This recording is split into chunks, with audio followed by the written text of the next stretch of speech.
गाजियाबाद में artificial intelligence आधारित आंगनवाड़ी केंद्र की शुरुआत हो चुकी है। यूपी की राज्यपाल आनंदीबेन पटेल ने आंगनवाड़ी केंद्र का गत सप्ताह उद्घाटन किया था। बच्चों को आधुनिक तकनीकी पर आधारित बेहतर शिक्षा व जानकारी प्राप्त होगी। राज्यपाल का कहना है, शिक्षा ऐसी होनी चाहिए बच्चे उससे समझ सके, सिर्फ रट्टा रटाया ज्ञान ना हो। बच्चों को समझ आना चाहिए वे क्या लिख रहे हैं, क्या बोल रहे हैं। उन्होंने कहा, शिक्षा के साथ साथ बच्चों में संस्कृति और सभ्यता का भी ज्ञान होना चाहिए।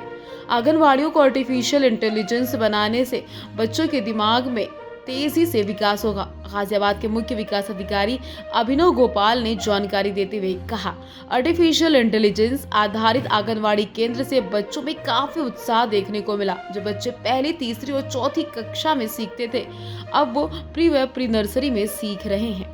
गाजियाबाद से सुनील गौतम की रिपोर्ट, दैनिक भास्कर। बाद में एक आंगनवाड़ी शुरू की गई है, आर्टिफिशियल इंटेलिजेंस का उसमें इस्तेमाल किया गया है। किस तरह की ये आंगनवाड़ी है और क्या कुछ ये पूरा प्रोजेक्ट है? जैसा कि आप सभी को ज्ञात है कि ग्राम मोटी में जो है माननीय राज्यपाल महोदया ने इसका इनॉग्रेशन किया, इस एआई आधारित आंगनवाड़ी का। इसमें बेसिकली जो पूरा कंटेंट, ये आंगनवाड़ी का देखिए जो आधार होता है उसमें मेनली न्यूट्रिशन, सप्लीमेंट्री न्यूट्रिशन के साथ साथ आपकी जो है आपकी प्री प्राइमरी एजुकेशन के ऊपर ध्यान दिया जाता है।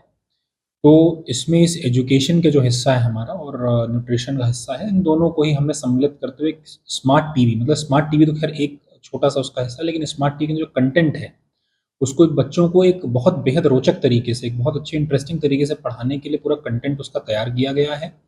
और उस कंटेंट को बेसिकली आप जो है खोल कर उसको देख सकते हैं, वहाँ पर बच्चे पढ़ सकते हैं। और उसके साथ साथ ये करीब 100 आंगनवाड़ी में बेसिकली वो इस्टेब्लिश कर रहे हैं, और उन 100 आंगनवाड़ी में जिस तरीके से आंगनवाड़ी कार्यकर्त्री इसका इस्तेमाल करेंगी बच्चों को पढ़ाने के लिए, उसको जो प्रशासन है वो अपने लेवल पर, जैसे कि अगर मैं हूँ या डीएम सर है, उसको अपने स्तर पे वो लोग उस पोर्टल के माध्यम से देख सकेंगे कि उनको कौन किस दिन क्या चीज़ पढ़ाई गई है, क्या जो पढ़ाई गई चीज़ है क्या वो उस दिन के शेड्यूल के हिसाब से पढ़ाई गई है कि नहीं गई है, कितने समय के लिए पढ़ाई गई है। और इसके बाद उस पोर्टल के माध्यम से हम लोग उसका अनुश्रवण कर सकेंगे, उसका मॉनिटरिंग कर सकेंगे। दूसरी चीज़ इसमें एक हमने इम्पैक्ट पार्टनर का भी एक कॉन्सेप्ट इसमें डाला है।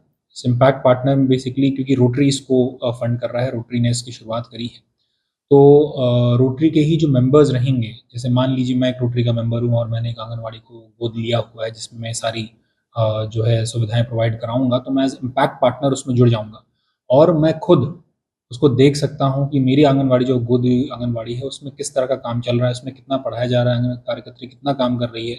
मैं अपने स्तर से उसका ऐप बनाया गया है, इम्पैक्ट पार्टनर के स्तर पे भी बनाया गया, जैसे कि मान लीजिए मैं जाता हूँ, तो मैं वहाँ के टेस्ट लूँगा जाकर और बच्चों को देखूंगा कि अच्छा ठीक है, बच्चे को क्या स्तर उतना अच्छा हुआ है। तो अगर वो स्तर उतना अच्छा हुआ है नहीं हुआ है, वो मैं इस ऐप के माध्यम से पूरा टेस्ट कर पाऊंगा। मतलब वो पूरा एक तरीके से टेलर मेड की गई है पूरी ऐप इम्पैक्ट पार्टनर्स के लिए भी। तो इम्पैक्ट पार्टनर का जो फीडबैक आएगा वो भी हमारे पोर्टल पे एडमिनिस्ट्रेशन को दिखेगा, यहाँ पर इस स्तर पे दिखेगा। और मेन चीज़ ये है कि आंगनवाड़ी जो है वो समय से खुले, वहाँ पर सही कंटेंट पढ़ाया जाए, और साथ ही साथ इसको न्यूट्रिशन के साथ भी जोड़ा गया है, क्योंकि जितने भी हमारे बच्चे वहाँ पर एनरोल्ड हैं उन उन बच्चों का डेटा पूरा दिखेगा, क्या वो सैम कैटेगरी में या मैम कैटेगरी में है, तो उनको क्या पोषण दिया गया है उसमें, उसका पूरा अपडेशन उसके ऊपर होगा, हम देख सकेंगे अपने स्तर पर। और इसके साथ साथ माननीय महोदया ने भी इसमें बहुत अच्छा एक फीडबैक दिया कि इसमें गर्भवती महिलाओं के लिए भी कंटेंट डालेंगे, क्योंकि एक गर्भवती महिला को पता होना चाहिए कि हर महीने बच्चे का विकास किस तरीके से गर्भ में हो रहा है। मतलब उसको पता होना चाहिए कि पहले महीने में कैसा दिखता है, दूसरे महीने में कैसा दिखता है, या 9वें महीने में कैसे दिखता है, और प्लस उसको क्या खाने की आवश्यकता है, उसको कौन सा योग करने की आवश्यकता है। और गर्भ संस्कार की भी जो चीज़ें हम लोग सुनते आए हैं अपने कल्चर में, उस चीज़ को भी हम लोग इसमें उतारने की कोशिश करेंगे। तो इसलिए ये पूरा जो सिस्टम है, इकोसिस्टम बनाया गया है जो कि टेक्नोलॉजी बेस्ड है, आर्टिफिशियल इंटेलिजेंस बेस्ड है। तो सर, शासन से किस तरह की जो है मदद मिल रही है? कुछ फंडिंग की व्यवस्था भी शासन से की जा रही है इसको लेकर? ये पूर्णतः देखिए, जो मैं बताया कि रोटरी के द्वारा जो है इसमें हम लोगों ने इसको पूरा सोचा था, साथ में एडमिनिस्ट्रेशन और रोटरी ने मिलकर पूरी इसकी परिकल्पना की है। इसको एक बेसिकली प्रथम है, क्योंकि ये कहीं और पहले नहीं हुआ है इस तरह का जो है पूरे प्रदेश में। पूरे देश के बारे में तो खैर मैं नहीं टिप्पणी कर सकता, लेकिन पूरे प्रदेश में ये पहली बार ऐसा है, तो इसलिए इसकी फंडिंग जो है वो ऐसे रोटरी के माध्यम से एडमिनिस्ट्रेशन की हेल्प से हो रहा है। तो सर, इस तरह की रुचि की बात करें तो अब बच्चों में जो रुझान है वो बढ़ते नजर आएंगे।